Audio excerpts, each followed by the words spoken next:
السلام عليكم ورحمة الله وبركاته. اليوم إن شاء الله راح نسوي طريقة الصمون الحجري بالمنزل. نفس الصمون مات الأفران، ماكو فرق، والطريقة كلش بسيطة ومواد موجودة بالمنزل. هاي الطحين هنا أو دقيق احتاجينا نص كيلو أو كوبين ونص. راح نحتاج خمرة، إذا مو من هاي النوعية عادي كيس واحد خمرة راح نحتاج، وشكر وملح وماي راح نضيفه بالتدريج، لأنه نوعية الطحين تفرق بالنسبة كميتها للمي. هسه أول خطوة احنا راح نسويها، هذا نص جلاس مي دافي، لا هو حار ولا هو بارد. راح أضيف الشكر إله. إذا أكياس مات خمرة من هاي الأكياس الصغار نستخدم كيس واحد، وإذا من هاي النوعية نستخدم نصفها. فهاي أخذنا نص الخمرة، راح نخليها بالمي الدافي ونخلطها. هسه نخلطها، شوفوا تأكد كلها ذابت، ما بقى شي من عندها. هسه راح أضيف الملح على الطحين،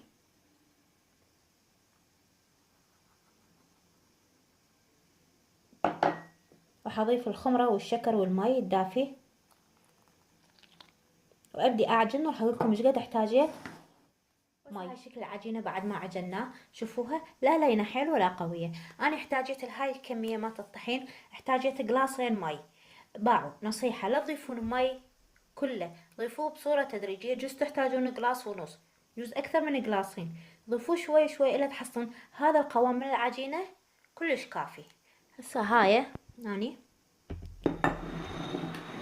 كاسة راح أضيف لها بالكعب مالتها شوية دهن عادي. هسه ضفت بكعبيتها شوية دهن. سأجيب العجينة أجيب العجينة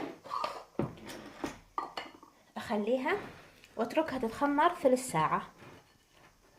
يعني هسه أنا جو يمي بارد شتاء، فثلث ساعة كافي عليها عمود نشكلها شكل الصمون وتكمل تخمير وتاخذ شكل الصمونة، عم تصير منفوشة وحلوة. هسه شوفوها. هسه راح أتركها ثلث ساعة 20 دقيقة، بس راح أغلفها بكيس نايلون وأخليها بمكان دافي. وهسه بعد ما تخمرت ورا 20 دقيقة أمسح إيدي بالزبدة وأكورهم. يعني هاي الزبدة أمسح إيدي بيها هاي الصورة، وأخذ جزء من العجينة أكوره بهاي الصورة. طبعا الحجم انتو براحتكم، تدون الصمون صغير وسط كبير.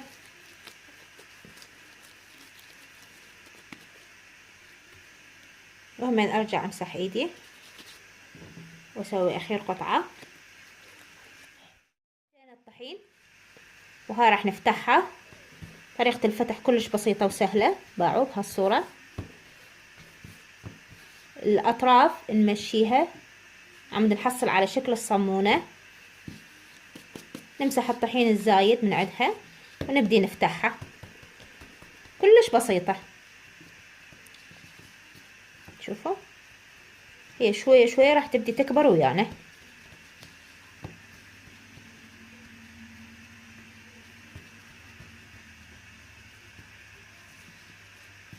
وراح اسوي لكم وحدة ثانية عم تصير واضحة عندكم الصورة. هاي هي راح نبدي نفتح منها الأطراف، شوفوا بهالصورة عم تاخذ شكل الصمون الحجري. اكو ابسط من هذا الشي بعد، شوفوا نمسحها هيجي. شوفوا نبدي نفتح، خلي ايدنا هيجي ونفتح.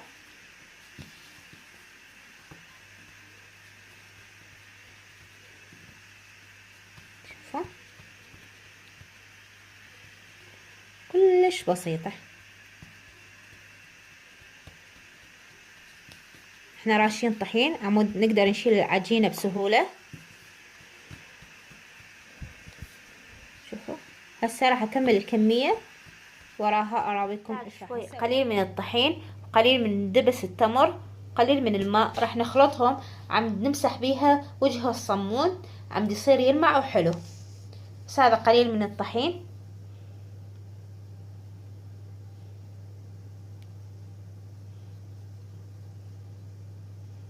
قليل من دبس التمر ومي. ونخلطهم.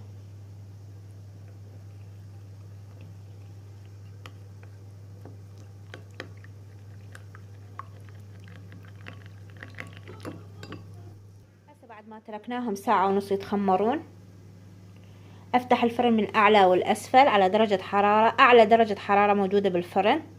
لازم يصير الفرن حار قبل ما اخلي الصمون بيه. هسه نمسح وجه الصمون بهذا الخليط اللي سويناه. شفتوها الطريقة شلون بسيطة وسهلة.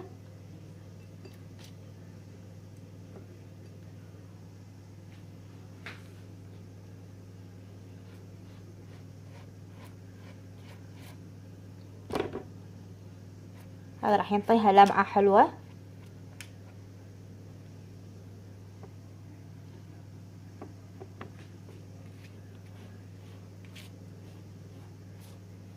ما نحتاج لا بيض ولا شي، هذا الخليط كافي.